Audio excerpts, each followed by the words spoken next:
মঙ্গলবার দিন হনুমানজিকে সন্তুষ্ট করতে করুন এই সহজ কাজ, ভাগ্য বদলাবে। নমস্কার বন্ধুগণ, আমার এই ইউটিউব চ্যানেল আপনাদের সকলকে জানাই স্বাগত। আজকের এই ভিডিওটিতে আমি মঙ্গলবার নিয়ে কিছু উল্লেখযোগ্য বাস্তুশাস্ত্রের কথা বলবো, যা আপনাদের জানা খুবই প্রয়োজন। মঙ্গলবার দিনটিকে হনুমানজির দিন হিসেবে মান্য করা হয়। এমন কিছু কাজ আছে যেগুলি আপনারা যদি মঙ্গলবার দিন সঠিকভাবে করতে পারেন, তাহলে আপনাদের উপর হনুমানজির কৃপা সর্বদা বজায় থাকবে। তাই আজকের এই ভিডিওটি অবশ্যই শেষ পর্যন্ত দেখবেন এবং কমেন্টে জয় বজরংবলী অবশ্যই লিখবেন। তাছাড়া ভিডিওটি নিজের বন্ধুবান্ধব তথা আত্মীয় স্বজনদের সঙ্গে অবশ্যই শেয়ার করবেন, যাতে ওনারাও উপকৃত হতে পারেন। ভারতীয় জ্যোতিষশাস্ত্র মনে করে মহাকাশের গ্রহ তারকার প্রভাব পড়ে পৃথিবীর মানুষের উপর। গ্রহ তারকাই স্থির করে দেয় পৃথিবীর মানুষের ভাগ্য। আবার সপ্তাহের দিনগুলিও গ্রহের নামে নামাঙ্কিত। লোকবিশ্বাস অনুযায়ী এই দিনগুলিরও বিশেষ মাহাত্ম্য রয়েছে। কোনো কোনো দিনকে বিশেষ শুভ মনে করা হয়, কোনো কোনো দিনে রয়েছে কিছু বিধিনিষেধ। এমনকি এক স্থান থেকে অন্য স্থানে এই বিধির কিছু কিছু পরিবর্তনও দেখা যায়। মঙ্গলবার দিনটিকে নিয়েও নানা রকমের মত প্রচলিত রয়েছে। সপ্তাহের দ্বিতীয় কাজের দিন এই মঙ্গলবার। মঙ্গল শব্দটির অর্থই হল শুভ, এটি লাল গ্রহটির সঙ্গেও সম্পর্কিত। কিন্তু অনেক জায়গাতেই মানুষ বিশ্বাস করেন এই দিনে কোনো ভালো কাজ শুরু করা উচিত নয়। একেবারে জরুরি প্রয়োজন ছাড়া কোথাও যাত্রা করাও শুভ নয় বলে মনে করা হয়। কিন্তু এই ধারণার সত্যাসত্য কতখানি, তা নিয়ে বেশিরভাগ মানুষের মনেই সন্দেহ রয়েছে। তবে সাধারণ মানুষের মনের দুর্বলতা তাদের এই সব বিশ্বাসের দিকে চালিত করে। অনেকেই যা শোনেন তা বিশ্বাস করে ফেলেন। তখন সেই মতের উপর একটা আপাতসত্য চেপে বসে। আসলে শাস্ত্র মতে মঙ্গলবারকে খুবই শুভ দিন হিসেবে গণ্য করা হয়। সেই কারণেই মঙ্গলবার মন্দিরগুলোতে ভক্তদের ভিড় থাকে। লোক বিশ্বাস অনুযায়ী মঙ্গলবার যদি কেউ তাঁর জীবনে কোনো পরিবর্তন কামনা করেন তবে পরিবর্তন হবেই। কিছু লোক বিশ্বাস করেন যদি সৌভাগ্যের প্রতীক এমন কোনো বস্তু এই দিনে কেনা হয়, যেমন শাড়ি, গয়না, সাজসজ্জার জিনিস, তাহলে আরও একটি পাওয়া যাবে। মঙ্গলবার উপবাস করলে অশুভ মঙ্গল গ্রহের প্রভাব নষ্ট হয়। মঙ্গল দোষ থেকে মুক্তি পেতে এই উপবাস অত্যন্ত উপকারী বলে মনে করা হয়। চলুন জেনে নিন মঙ্গলবার উপবাস রাখার পদ্ধতি, এর উপকারিতা এবং কাদের এই উপবাস পালন করা উচিত। মঙ্গলবার বজরংবলীর দিন। এই দিনে পুজো করলে বজরংবলী খুশি হন। এমনটা বিশ্বাস করা হয় যে বজরংবলীর কৃপায় ভক্তের সমস্ত দুঃখ কষ্ট দূর হয়। শাস্ত্র অনুসারে শ্রীরাম তাঁর পরম ভক্ত হনুমানকে চিরঞ্জীবী হওয়ার বর দিয়েছিলেন, অর্থাৎ আজও শ্রী হনুমান পৃথিবীতে বিরাজমান। মঙ্গলবার বজরংবলীকে উৎসর্গ করা হয়। এমনটা বিশ্বাস করা হয় যে এই দিনে শ্রী হনুমান কখনও তাদের নিরাশ করেন না যারা সত্যচিত্তে তাঁর উপাসনা করেন এবং সেবা করেন, এবং তিনি স্বয়ং তাদের প্রতিটি সংকট থেকে রক্ষা করতে ছুটে আসেন। এ কারণেই মঙ্গলবারের উপবাসের বিশেষ গুরুত্ব রয়েছে।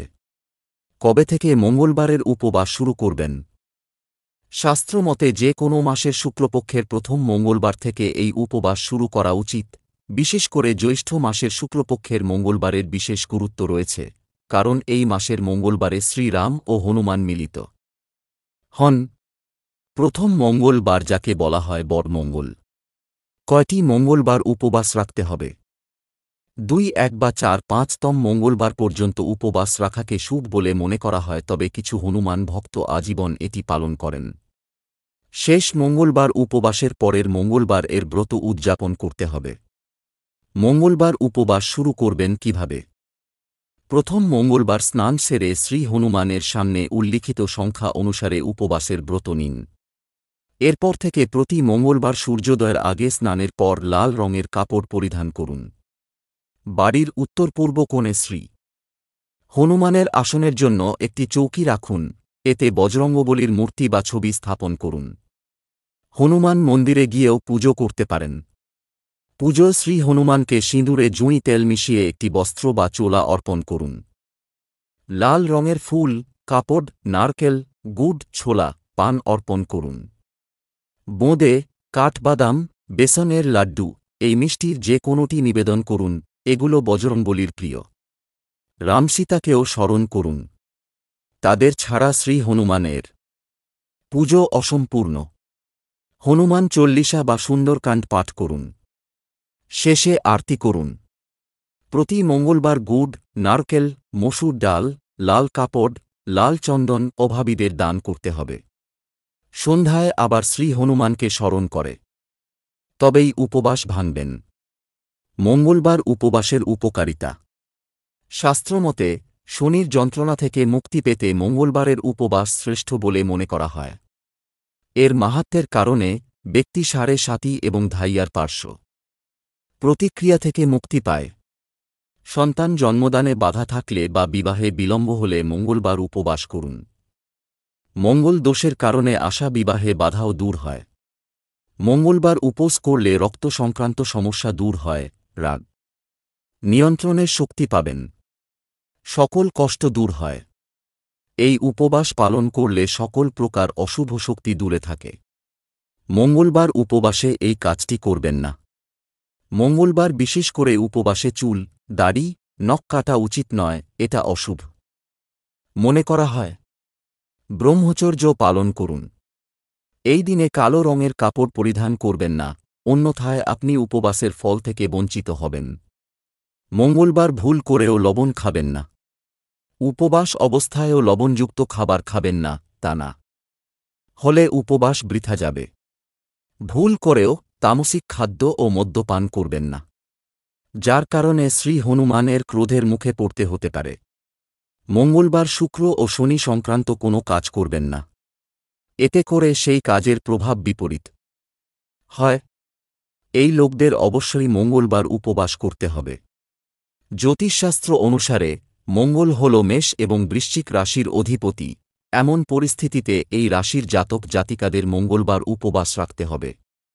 কর্কট রাশিতে মঙ্গলকে দুর্বল বলে মনে করা হয়, তাই এই ব্যক্তিদেরও উপবাস করা উচিত। তো এই ছিল আজকের মঙ্গলবারের কিছু মূল্যবান বাস্তু টিপস।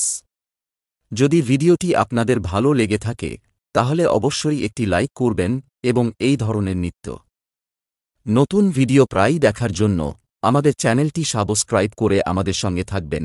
ধন্যবাদ।